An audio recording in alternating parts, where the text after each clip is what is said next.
Hello, my friends, and welcome to the Talking Cryptocurrency podcast. I'm your host, Jason Rigden. On this episode, we're talking to Adam Koltun of the quantum-resistant ledger. Quantum computing is a real threat to cryptocurrency. QRL is building a system that will resist that threat. But before we get to the interview, I've got this quick message. I really hope you like this show. I put a lot of work into it. If you do like it, would you please consider doing something for me? Give me a review on Apple Podcasts. Now, if you're a hardcore podcast listener, you are probably sick of hearing this. Every show begs for reviews, and it's a little annoying. But it does make a big difference. Those reviews help people decide to subscribe. They help guests choose which shows to go on.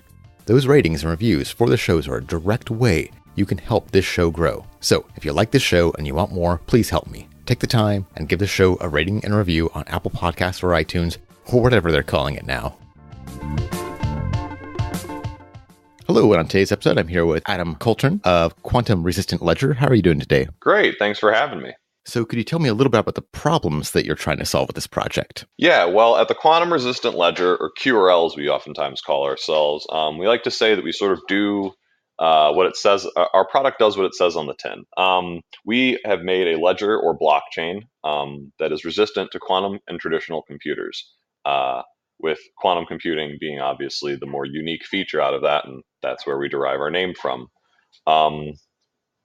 Ultimately, quantum computing is the next evolution of computational technology as it relates to things like cryptography.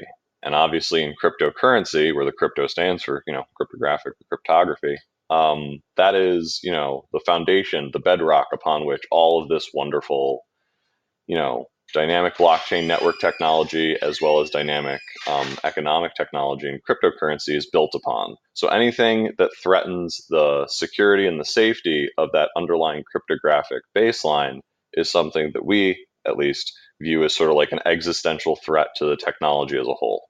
And so, the founders of the QRL project, what they wanted to do is to introduce into this ecosystem an example of how to make a blockchain quantum resistant. Quantum resistance is kind of like water resistance for like a watch. First of all, if anybody says that they have a waterproof watch, they're being inaccurate, intentionally or otherwise. And if anybody says that they have a quantum proof blockchain, they are being inaccurate, intentionally or otherwise. We use the phrase quantum resistant for the same reason a watch uses the phrase water resistant. There is an element of the unknown when it comes to a technology that is not even fully matured yet. And to sit here and say that anybody would know every single potential iteration of what a quantum computer will be capable of over the long term, well, either they have a time machine or they're getting ahead of themselves. So we have identified sort of what we see as the biggest, nearest threats to blockchain technology from quantum computers, and that's primarily what we address. But you can go back hundreds, actually thousands of years of human history, and you see that the fight between defensive technology in the cryptographic space and offensive, or one could also think of it as penetrative technology in the cryptographic space, it's a push-pull. To use some more recent history, obviously we all know about sort of the Enigma machine and the code makers and code breakers of World War II, and how much that influenced that conflict. It's a balance of power that's constantly shifting, and quantum computers are simply the latest, greatest addition to sort of the penetrative technology side. They are going to be able to run algorithms like Shor's algorithm that are able to do things to make a long story short, that are able to do things that previously were not thought possible, and therefore a lot of cryptography sort of takes it as an assumption. And in general, in cryptography, any assumption is a failure point. So the more assumptions that a given cryptographic method has, the more failure points there are. Inevitably, all cryptographic methods need to have some assumption, but unfortunately, that creates inevitably the seed of their own destruction later on. Anyone that is interested in long-term security needs to be aware of cutting-edge technology, because eventually that is going to be what defines functional security. How far away do you think is this threat of quantum computing to cryptocurrency? So that is, to be perfectly blunt, that is a matter of debate between people that are much more specialized and knowledgeable in this field than I am. That being said, there are estimates of anywhere, depending on who you talk to and sort of what their perspective on things are, of, a handful of years to more than a decade, which is an unfortunately large, block of time within which this could occur.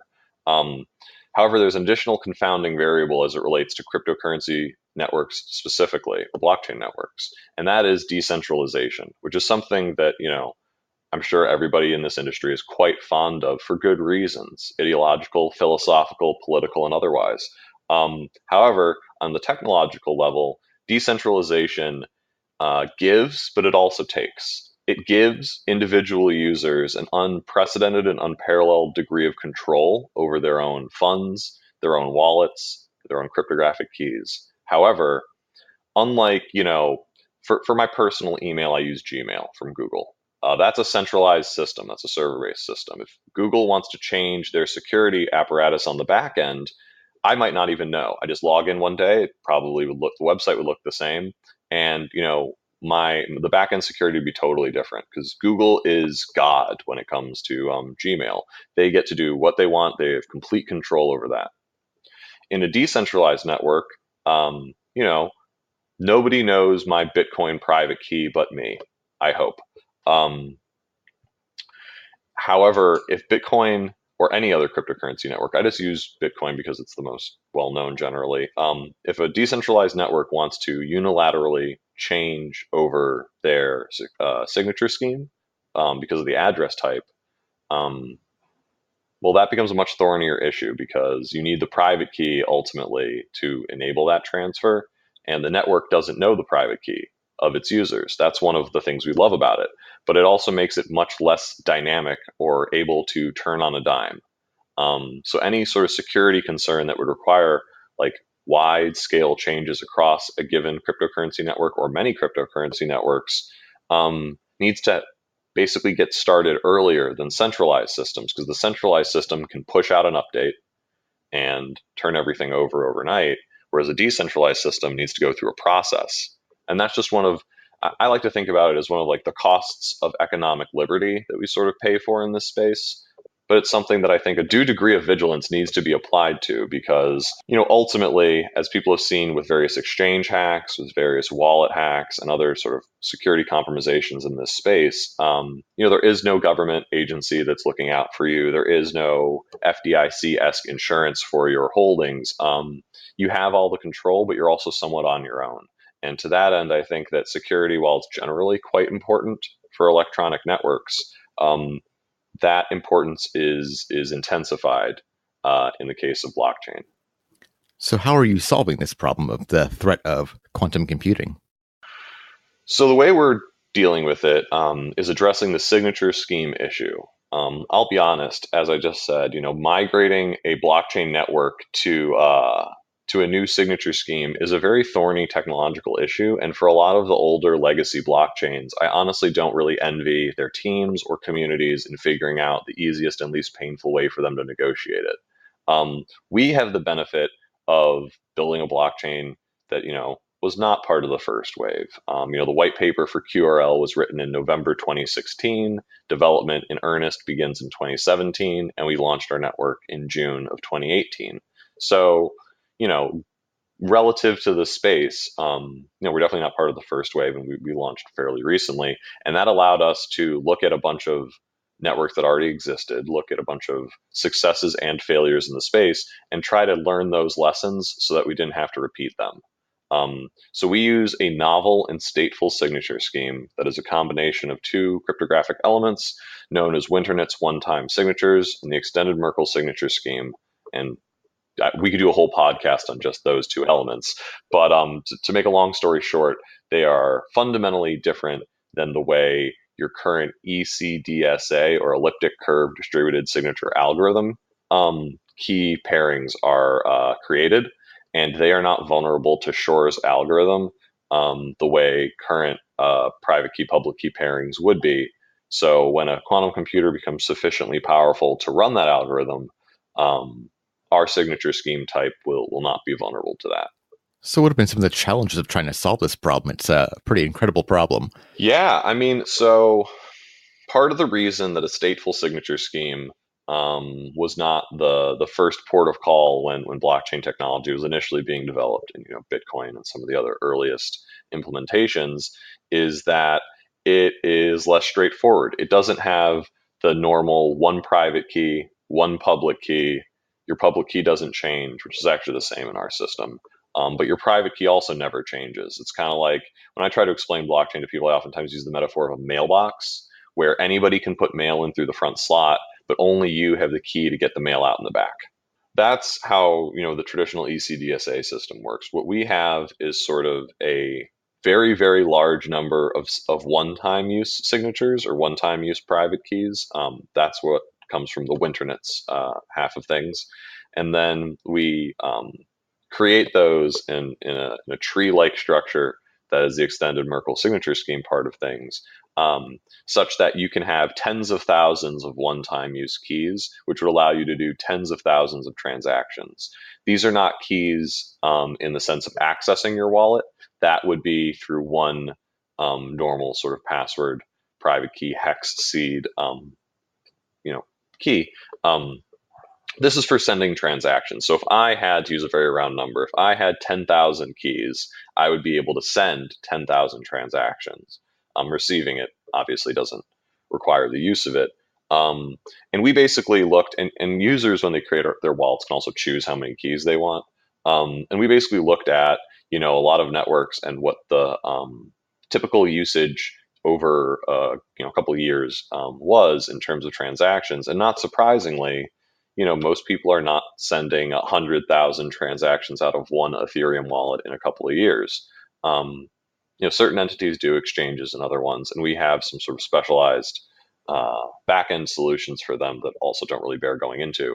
But in general, it's more technically complex to have a stateful signature scheme, but it adds a certain degree of security that 10 years ago was not thought of as being useful or even like relevant, because 10 years ago, the question of quantum computing was still in the if stage. It was, well, if this is possible, if cooling is figured out, if they find the right, alloy to use, if. We are more and more in quantum computing moving away from the if. What we are moving towards is the when.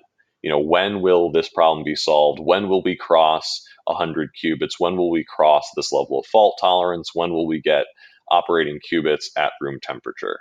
And when you go from if to when, the implications to the near future drastically change.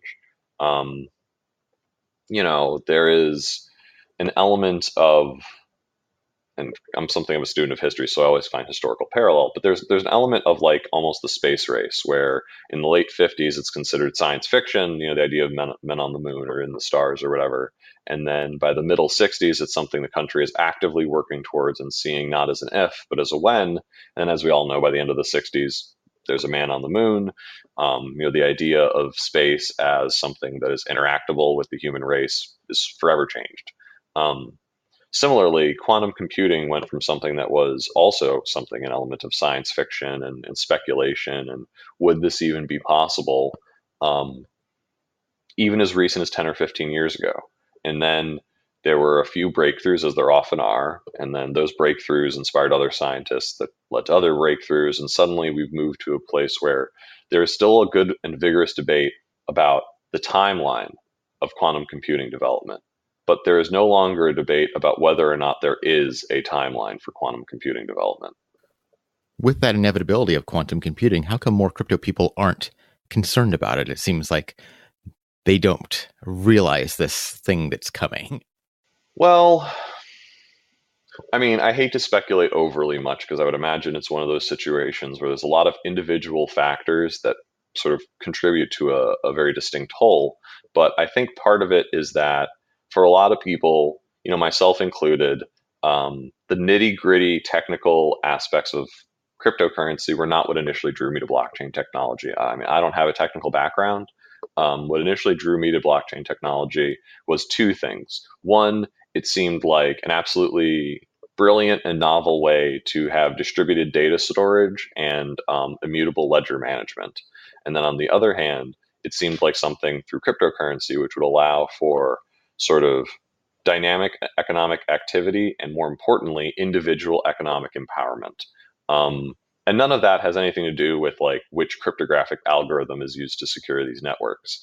Eventually, through working with QRL and becoming more involved in the industry and then eventually working in it, because I started, like most people, just reading about it and speculating.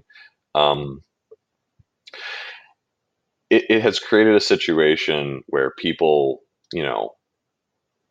are focused on very different elements of what is a very, very complicated and in many ways beautiful technological innovation.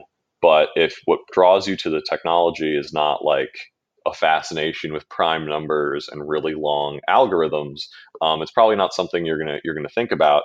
And every year since the beginning of Bitcoin, there's been a greater financial incentive to say that the current status quo is as it always will be. One of the things that I always like to remember whenever people talk about revolutions is that a revolution is referring to like a cyclical or circle shaped event. And if you go a full revolution on a circle, you end up right back where you started. So the fact that there are a lot of people that 5-10 years ago were talking about how everything is not okay with the banks and we can't listen to them because they have a very large financial incentive to say everything is okay. Some of those people today are now saying everything is okay. Don't worry about the cryptography. Everything will be okay forever, or at least long enough for, it to not matter right now. And I do think there is a certain degree of irony in that a lot of people that wanted to disrupt a lot of things are now telling everybody to sort of be calm and keep things the way they are. I would imagine that because I was certainly not around at the beginning of blockchain development, so I can't, speak to it directly. But I would imagine that things change quite a bit when you're on the outside looking in versus when you are suddenly in control of quite a bit of, money or quite a bit of influence, and things stability probably takes on a very different meaning when it serves you.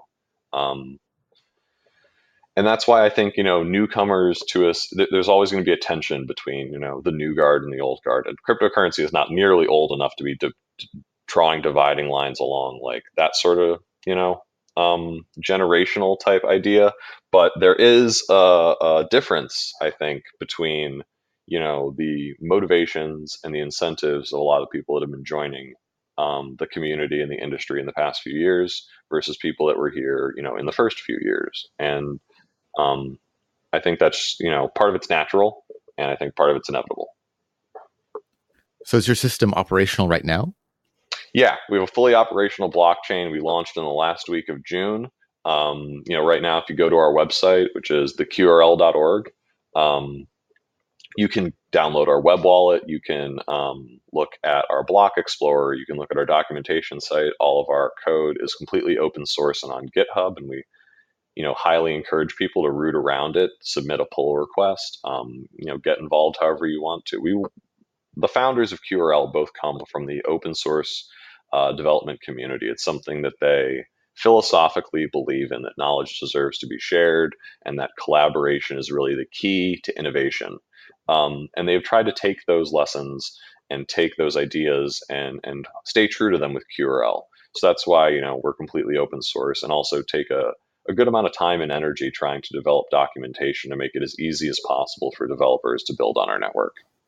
Yeah, that's fantastic. Yeah, blockchain and cryptocurrency wouldn't be where it is today without the open source element to it. And I think a lot of people forget that about how essential that was, or still is.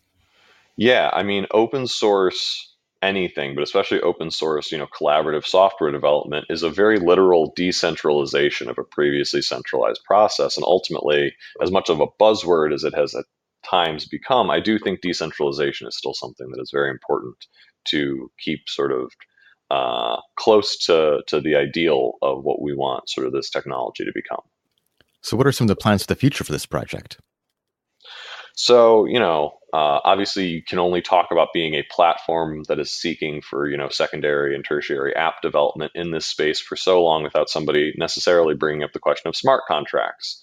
And to that end, now that we've launched the network, our sort of first priority moving forward in terms of additional feature sets is looking into smart contract functionality. We already have tokens on the network. You can make a token, but obviously a token only goes so far absent the automation and sort of flexibility of a smart contract. So that's what we're looking to put in initially.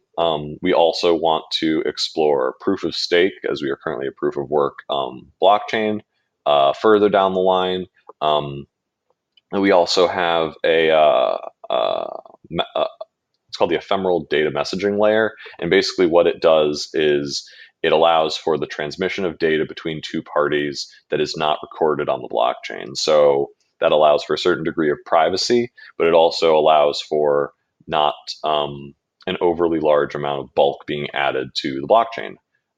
Because obviously when you have an immutable ledger, everything you add to it is there forever. So it's sort of an infinite weight that has a non-infinite cost. So that needs to be managed. It's a really interesting project and very highly technical. Was there anything that I should have asked you that maybe I missed? No, I mean, I think, given that we were here to sort of do a general overview, we kind of touched on most of the main points. I mean, I know we got a little bit specific at certain points, but I think given the somewhat unique nature of QRL, that sometimes is necessary. Both fortunately and unfortunately, it's not easy unless somebody is already familiar with sort of quantum computing and cryptography and kind of public key, private key infrastructure to just sum up kind of the full value of the network in just a quick sentence. Very much like when you're first getting into cryptocurrency or the blockchain, it's very hard to really understand it without all the pieces sometimes. Yeah, no, I definitely agree. I think there is a certain symphonic quality to it. And just, hearing, to continue that metaphor, kind of one instrument at a time doesn't give you the full picture. But when you're able to sort of see how they all interconnect and build atop one another, it makes much more sense. Yeah, so for people that feel they're comfortable in their understanding of how cryptocurrency and the blockchain works, this is the next level. Yeah, I mean, that's a very good way of putting it. Sometimes I like to say that, QRL might not be somebody's first blockchain, but hopefully it'll eventually become their favorite blockchain. It makes a lot of sense when you're entering into a space to look to the established players that have been around the longest as the easiest port of entry. You're going to have the largest built-in community. You're going to have the most third-party resources talking about how to use it, what it means. You generally have the largest degree of liquidity, the most exchange listings, the easiest way to get in and out financially. So I totally understand. I mean, the first cryptocurrency I was ever, really interested in and ever did real research on was Ethereum. Bitcoin and Ethereum were the first two cryptocurrencies I ever, purchased personally. It's, I think, the perfect place for anybody to start in this industry because they are two different implementations of blockchain technology that have both have highly established communities, highly established development communities, and a sort of history that one can learn about. And then, like anything, once you've gotten your feet wet and, you sort of see that maybe it's not so scary and you're a little bit more familiar and a little bit more terminology, I think a lot of the most dynamic projects in the space right now, like in most spaces, are some of the smaller ones. Just because, once a network is worth multiple billions of dollars, it's understandable that people are going to be a little bit more cautious about what they do. If a network loses 10% of its value, but that's only 10 grand, well, I mean, that's a lot of money. But if some network loses 10% of its value and that's $100 million, I mean, that's also a lot of money. And many would say quite a bit more than 10 grand. So it's something where I think the caution and at times the slow moving, and certainly in crypto where a day feels like a week and a week feels like a month and a month feels like a year, any intransigence can be, almost violently experienced by the people on the ground. But there has to be a recognition that, the more valuable something is, the more delicate one probably needs to be with it. Just because, there is a responsibility to all the people who have invested a lot of time, money, energy, and belief in these networks. And I think there's a certain custodial responsibility to not just, be like, well, this thing's worth $5 billion, but we're going to fundamentally change it overnight. I think that's a really good point. I think a lot of people look towards Bitcoin and Ethereum, and then they look at all the other like ICO projects, all the tokens and other blockchains, and they don't really quite understand what's going on there. And those smaller projects are really kind of the ecosystems, or the petri dishes for the experimentation that you really can't do with Ethereum or blockchain, just like you're saying. It's a really good point. Yeah, the idea that small businesses, and I understand that, a blockchain is not a traditional business, but just to make a sort of 50,000 foot, bird's eye view of observation, small businesses tend to be the laboratories of innovation. And they tend to do that because the risks are not as large, because they're not worth as much. They don't have as many employees, so they can change things more dynamically. And ultimately, they have a lot more to gain and a lot less to lose. When you're already very established, the hard work you've put into it, all the value you've created is what you stand to lose, and what you stand to gain. I mean, there's always more money to be made, but at a certain point,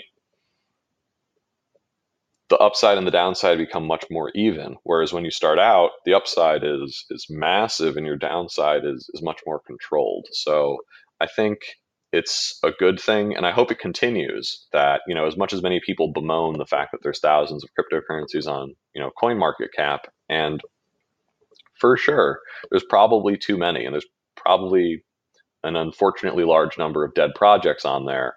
But a lot of those projects, hundreds of those projects, are real, and they are some version of functional, and there's an active development team, and they're really actively being pursued. And I don't want that to go away. I hope that continues to be a central tenet, or facet at least, of this industry, because I think it's going to allow it to continue to be a very dynamic industry, even as it becomes much more valuable and much more established. Thank you very much for coming on the show and talking about the quantum resistant ledger. Thank you very much for having me.